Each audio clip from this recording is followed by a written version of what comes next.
Hi, I'm Larry Richardson, your step-by-step chef. And this morning I'm going canoeing in the Everglades. Now what's that have to do with cooking? Seemingly nothing. Except there's a lot of alligators in the Everglades. If you've ever been there, you've seen them. And what's that have to do with cooking?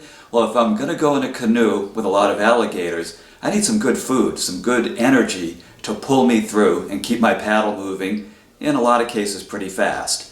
So this morning I'm going to have my usual, vegetable omelet or some scrambled eggs, but I'm also going to make some fried potatoes. And I really enjoy this dish. It is truly delicious, and I think you're going to like it too, whether you're going canoeing in the Everglades or not. So come on, let's cook.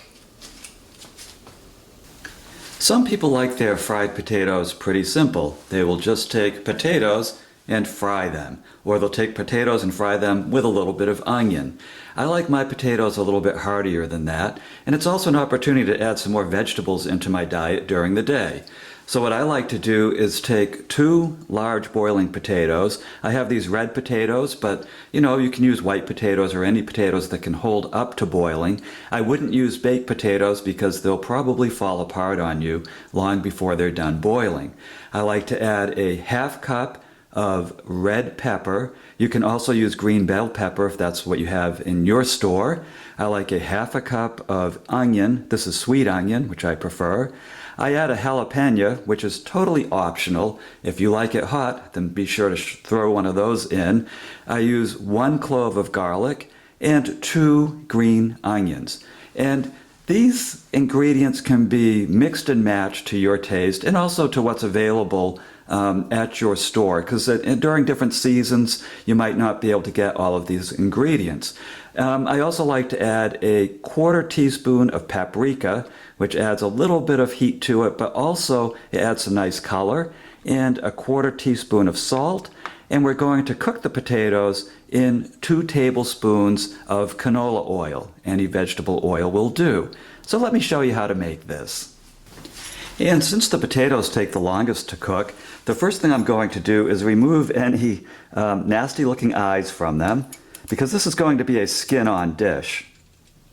I just want to make it look pretty and make sure that there's no chewy potato eyes in our fried potatoes. So those were our 2 knobby ones. Here goes that one's out of there. And that looks pretty good. So we don't have to be too overly meticulous. And then what I want to do so that the potatoes boil faster, I don't want to spend hours waiting for potatoes to cook, is I'm just going to slice them in half. And again, this will allow them to boil faster, and it will also keep them from falling apart. So I don't want to cut them too small, keep them from falling apart during the boiling process. Okay, so now I'm going to put our potato slices in some boiling water. Be real careful when you do this. Don't get scalded. If you don't think you can do it by hand, use a spoon. You can always lower these down into the water. There we go. And there's our last piece. Now I'm going to cover this, keep an eye on it, make sure it doesn't boil over, and cook it for about a 1/2 hour. In a 1/2 hour, I'll take a fork and check to see if the potato slices are done. So again, keep an eye on this. Don't let it boil over. And while these potatoes boil, we'll go over and we'll prepare our other ingredients for our fried potatoes. Okay, first we'll chop our onion. I'm using sweet onion. You can use whatever onion you can get your hands on. And we're not mincing it as finely as I do in some recipes, because in the frying process, if I mince it too tiny, the pieces will just disappear, or they'll brown, or just pretty much blacken until there's nothing left. So I'm cutting the top of the onion in kind of larger squares, just scoring it. And then we'll just cut down from the top. And as you could see, this was about a half of a large onion. Yields about a 1/2 cup. And again, if you like more onion, more power to you. Throw it in there. Anything you can do to get some vegetables in your diet is good. Good for you. It also adds some amazing flavor to these fried potatoes. So let's put that in our bin. Now we'll chop up our red pepper. I'm just repeating, if you only have bell pepper in your area, add that. green bell pepper. That's fine, no problem. And it's maybe just as delicious. I like these red peppers because they tend to be a little bit sweeter. Now I'm going to clean out the core and the seeds. And as we did with the onion, we don't have to make these pieces really tiny. You know, they should have a little bit of heft to them, 1/8 to 1/4 inch thick. You don't want them to just vanish as they're being fried with the potatoes. Just get rid of that last little bit of core. There we go. And this is also about 1/2 cup. Now you can feel good about eating fried potatoes. Although, you know, honestly, don't eat these every day. The oil is probably not that great for you. But on a day when you need a nice hearty meal, a nice hearty breakfast, these can certainly add some flavor. So you can see those are pretty big pieces. Next up is our green onion. You might find it hard to find this during certain seasons, so don't worry about it. I'm cutting this into 1/8 to 1/4 inch segments. I like the green onion because it does add a slight different twist than the white onion. It kind of complements this. It also adds some color to the dish, and presentation does make a difference to some people. And I just really enjoy green onion.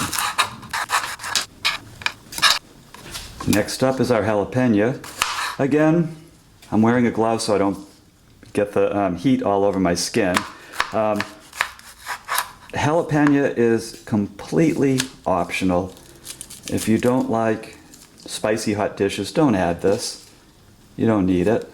And you know, also if you have people in your house that don't like spicy hot, don't do it for them too. And then what they can do is they can just add some hot sauce, some Tabasco or something like that, to heat up their fried potatoes. And as we did with the other vegetables, we don't have to cut this too tiny. Although the bigger the pieces, the more heat you're going to get per bite, so keep that in mind too. And the funny thing about jalapenos is they vary so widely in the heat content. Sometimes I've had identical jalapenos and one absolutely roasts my tongue off, and the other one, it tastes like a green bell pepper. So, you know, just use it judiciously. You can almost tell by smell whether you're going to get in trouble or not. Like cutting into this one, I smell some heat. So I think this one's going to be a pretty hot dish. That said, I'm still adding it all. So, there are our vegetables all cut up. There we go. There's our vegetables all cut up. It already looks pretty delicious. Wait till you see what it looks like when it's combined with those potatoes. And the potatoes are still boiling, so I'll be back in a few minutes. And a half hour later, let's check our potatoes. Now the way I can tell whether these potatoes are done or not is to stick a fork in them. If I stick a fork in and there's no give, then the potato is not done. If the potato stays on the fork when I lift it like this, it's not done.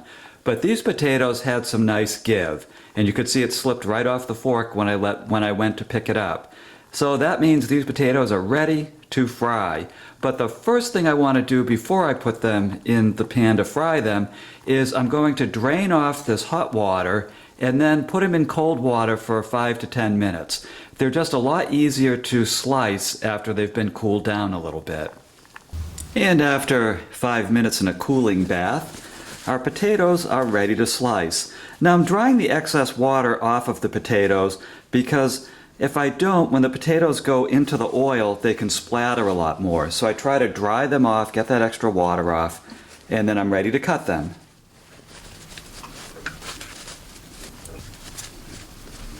Well, there we go. The potatoes are all dried off. They're having quite the spa day, aren't they? So I'm not playing a shell game. I'm just trying to line the potatoes up, considering I'm working around a tripod. And what I like to do is cut each of these halves into thirds. There we go. And then I'm just going to go down like this, cutting them into pieces. You can see they're still pretty hot on the inside. In some cases you might want to cool them off a little bit longer, but again, I'm in a bit of a hurry to get out into the Everglades and race alligators. So I'm kind of doing this a little faster than I might have. There we go.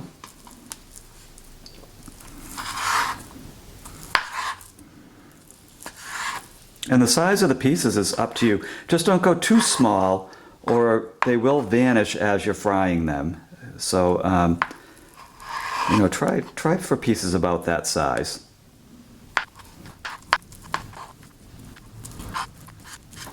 Okay, now I'll meet you over at the stove.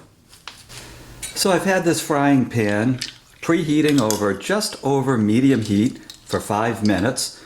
So it should be ready for some oil. I'm adding 2 tablespoons of oil to the pan. And be a little bit judicious with the oil because you will end up with greasy fried potatoes if you add too much of this. There we go. And now here comes our potatoes. You can hear they're starting to fry right away because we preheated the pan.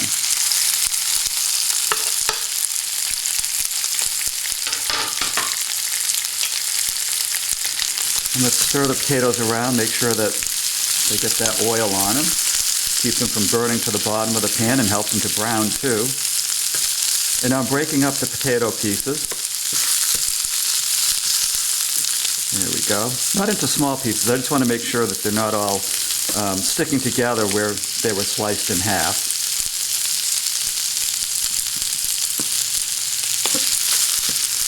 Okay. And now we're going to fry them for 10 minutes without the vegetables in the pan. And I'm going to stir them around as they fry.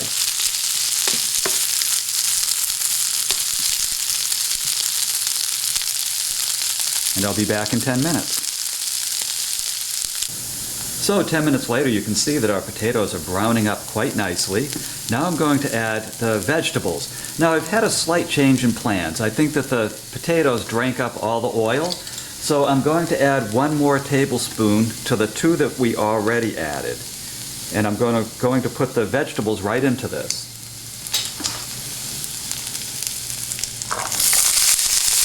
There we go.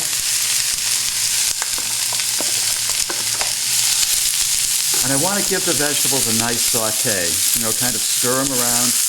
And this is also going to take probably about 5 to 10 minutes, but 5 minutes into this sauteing process, the point where I start to see the onions start to turn clear, I'm going to add the 1 clove of crushed garlic and our other spices to the mix. So I'll be back in 5 minutes. And 5 minutes later, the potatoes are continuing to brown and the vegetables are turning translucent, which means they are sauteed. So now I'm going to add our quarter teaspoon of salt and our quarter teaspoon of paprika. Quarter teaspoon or less, it's up to you. And the final ingredient I'm putting in is some crushed garlic. That's the 1 clove of garlic, all crushed up. I'm going to stir in these ingredients and cook it for 5 more minutes.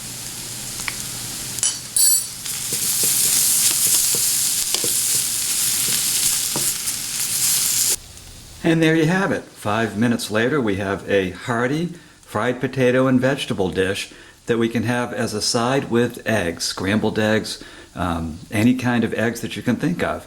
And this is just good and hearty, and it will power you through the day. So congratulations on making this hearty fried potato and vegetable dish. Makes a great side for eggs, scrambled eggs, omelets, you name it. It can also stand on its own. This is what's going to be powering me through the Everglades today. If this is the last episode of the Step-by-Step Chef, well, things turned out better for the gators than they did for me. Let's hope not. Please visit my website, stepbystepchef.com, to find a printable version of this recipe and many, many other delicious meals. I'm Larry Richardson, your Step-by-Step Chef. I'll see you next time.